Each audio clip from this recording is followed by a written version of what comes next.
Hello, my name is Jaden Jacob, and I will be introducing you to the fundamentals of lacrosse. At the bottom of the stick, we have the rubber butt end. Going towards the top, the metal shaft is referred to the pole, and at the top, the plastic piece is referred to as the head. Inside the head, the mesh is referred to as the pocket. While I'm going through this video, I'll be referring to points where your hand should be, and this will be point 1, the middle will be point 2, and the bottom will be point 3. Now, hand position varies from person to person, so it's not going to be one position for each step.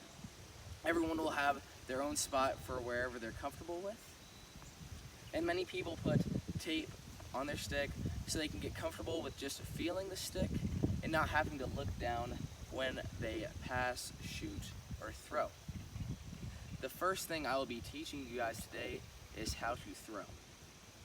When throwing, you're going to want to have your dominant hand at position 2, and again, this can vary from higher to lower, and your non-dominant hand on position 3. Now, when you're going to throw, you want to bring your arms back like you're chopping wood, looking over your elbow, putting your chin to your elbow, stepping to your target, making sure your toe is pointed towards your teammate, and then following through, making sure your head points to your toe, and your left arm stays bent, and your back hand goes to your holster to your left hip. Now again, inversely, you'd have your left hand at position 2, your non-dominant hand position 3, up, looking over the elbow, point to your target. This time, bring it down to your toe, making your right hand go to your hip, your holster, and following through. Altogether, it will look like this. Next, we'll be talking about throwing on the run, which is very similar because in game, a lot of people aren't going to be able to set their feet and make this perfect pass every time. So there's a lot of times where you're going to be going and trying to throw on the run, and this is the same steps, except you will not step to your target because you'll be on the run. Instead, you will point your shoulders at your target, making sure your shoulders are square to the person you are throwing to, taking your elbow back, pointing your chin over, and then following through, except this time not to your toe, just all the way straight over top to the ground, and your opposite arm still bent, hand going to your holster. And that is throwing. Now for shooting, it is very similar, except you're going to be wanting to get more torque on it, so you're going to be arcing your back a little bit more.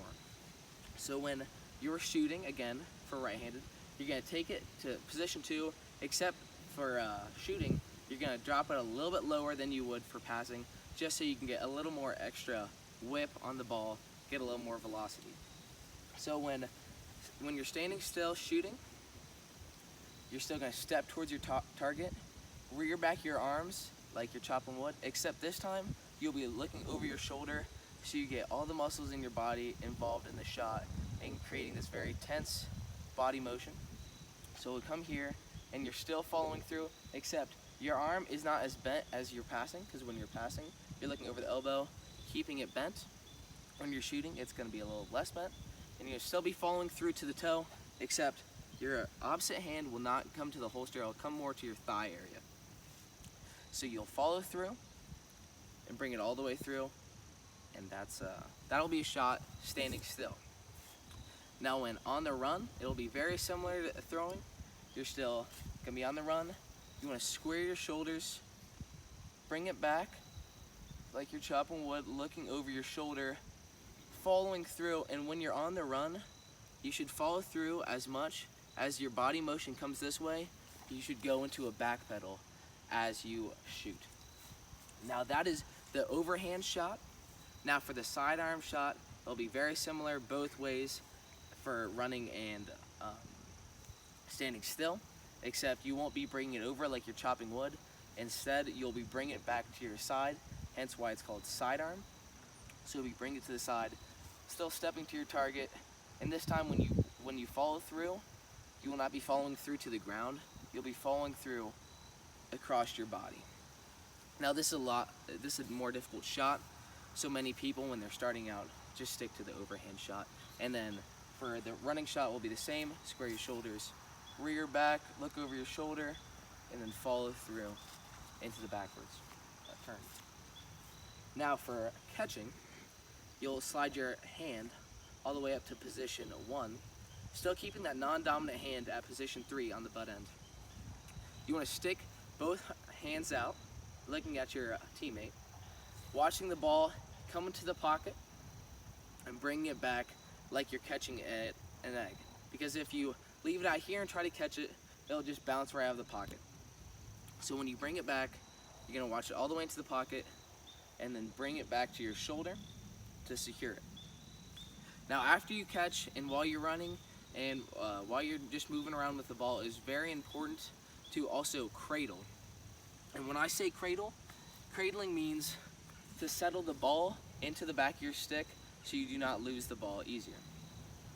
So when cradling, our dominant hand will be on position 1, our non-dominant hand on position 3, and it's going to be a rolling motion from our fingertips to our palm. So when we catch, we're going to bring it back and cradle it, rolling our fingertips to our palm and getting the shaking motion to secure the ball into the back of the pocket. So it'll look like this. I'm Jaden Jacob, and those were the fundamentals of lacrosse.